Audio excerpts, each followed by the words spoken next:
Hello everyone, Bird Lady Speaks here, coming to you guys with a quick video. In this video here, in my species spotlight video, I want to talk about a chicken that went from being known as the swamp bird or the swamp chicken to the only eggs that Mr. 007 himself would eat, the black copper Maran, or Maran, depending on where you're from. Let's jump right into it.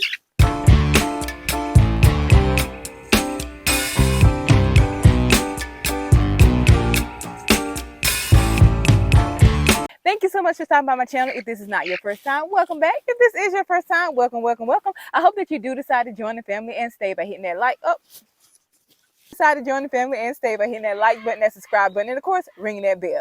Now, if this is your first time here, this is a very diverse channel. I talk about all types of things on this channel from chickens to my parrot Casper that you hear squawking in the background, my German Shepherd, my American Bully, my garden, my homestead, my Christian walk, my weight loss.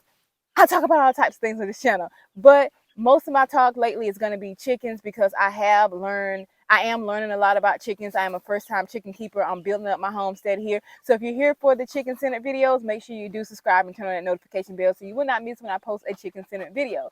Now, I wanted to do my black copper Maran as my first in my spotlight series because this is a chicken that I have been wanting before I even got chickens. I am fascinated with the really dark eggs that they lay.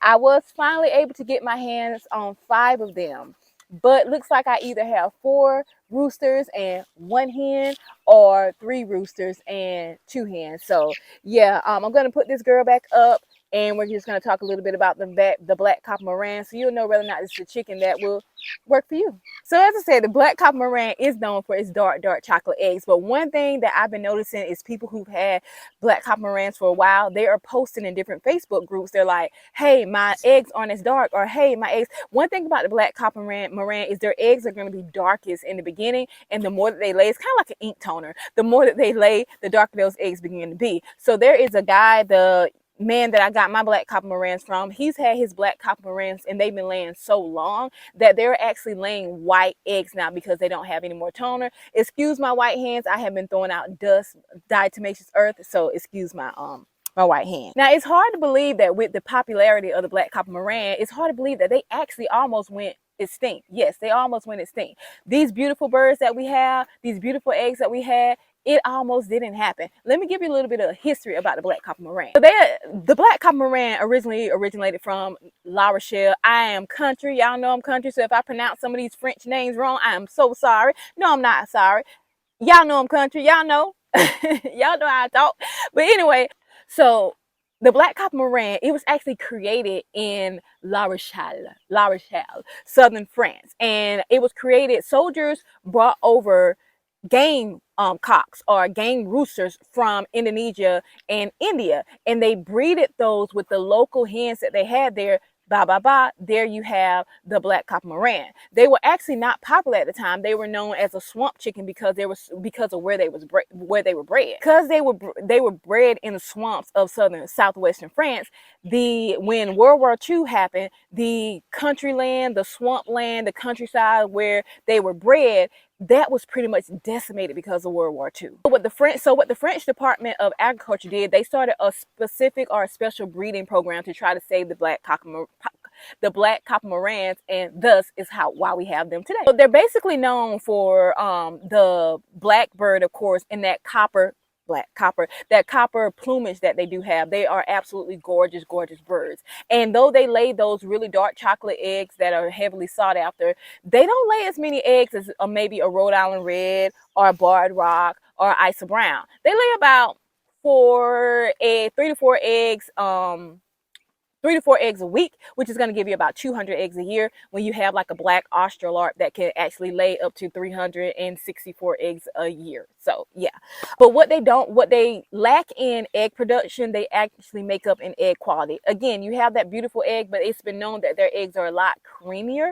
and a lot tastier than just a regular egg. So you make up for it in egg quality. I know a lot of people say that just the shell is different. With most eggs, yes. With most chickens, yes. You have the same type of egg if you're feeding them the same thing, but with the black copper Maran, the egg quality is actually a little bit different. With the the egg quality. So I assume that's why 007 himself only wanted to eat black copper Maran eggs. So when it comes to personality, the black copper Marans, I've read just different things about the personality. It just depends on the overall bird. They seem to have an overall pretty good temperament. The roosters can be a little, you know, not aggressive, but they can be a little territorial. And I've seen that. As small as my black copper Maran roosters are, they still show, you know, they're still pretty territorial. They're a little bit and they're coming up to each other, and I'm like, nah, I can't put y'all with the rest of the flock, you know. So it all depends on the bird. They are known to be docile. They are known to be sweet birds, but they aren't known to be what would be considered as a pet chicken, like a buff Orpington or a silky or something like that. They aren't known to be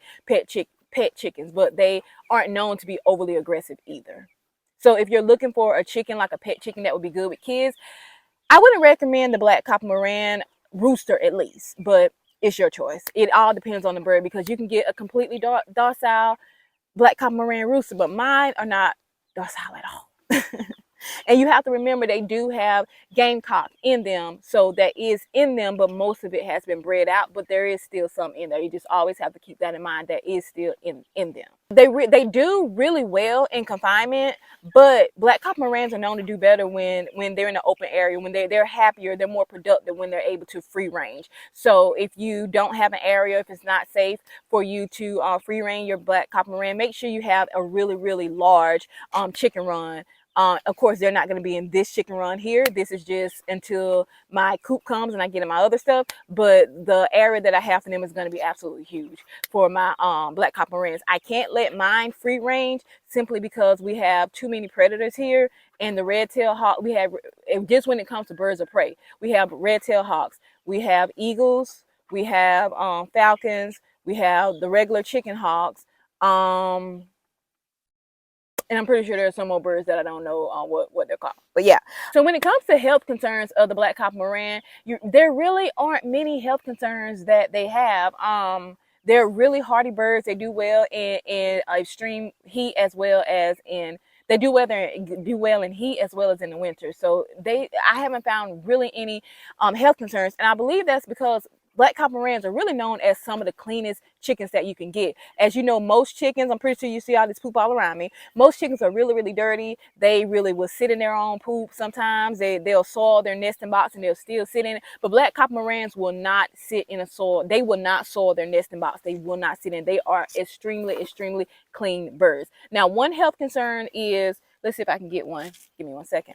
The one health concern that you want to keep an eye out for with the black copper Marans is some black copper Marans have feathered feet. So when you have black copper Marans and they have the feathered feet, make sure you keep them in a nice, dry, warm place. Breeding feather feet and legs, they can be a breeding ground for mice and lice on their feet. So you definitely don't want them to get the leg mites or anything. So make sure you keep them in a nice, clean, dry area. Also in the wintertime, with them walking around and it being wet and it being cold, they can actually get frostbite and lose some of their toes. So just make sure you keep not all black copper Marans, because I believe my female doesn't have feathered feet, but a lot of them, he's pecking me. A lot of black copper Marans do. So just make sure you keep them in a really nice, clean area. I don't know if it's because they originated in the swamps of France, but they are just really clean birds. So as long as you keep the area clean, they'll do their part as well. But yeah. So some black copper Marans, even though they do well in the winter, some of them will slow down or either just completely stop laying in the winter. So that's one thing to look out for. They can stop laying in the wintertime, which is with most chickens. But if you stay tuned, I'm going to have some chickens that that actually lay really well in the wintertime. So I know I didn't cover everything about the black copper Maran. I wanted to keep this video relatively short, give you enough information where you can decide whether or not this will be good for your family, your flock, your homestead, your farm. Thank you so much, guys, for watching. And is there any other breed you want me to cover? Just let me know. I'll be more than happy to cover that breed. Thank you so much, guys, for watching. And if there's anything that I left out, make sure you put it down in the comment section below, because I couldn't pile everything about this wonderful chicken in one video. But thank you so much, guys, for watching. And as usual, toodaloo, bye-bye.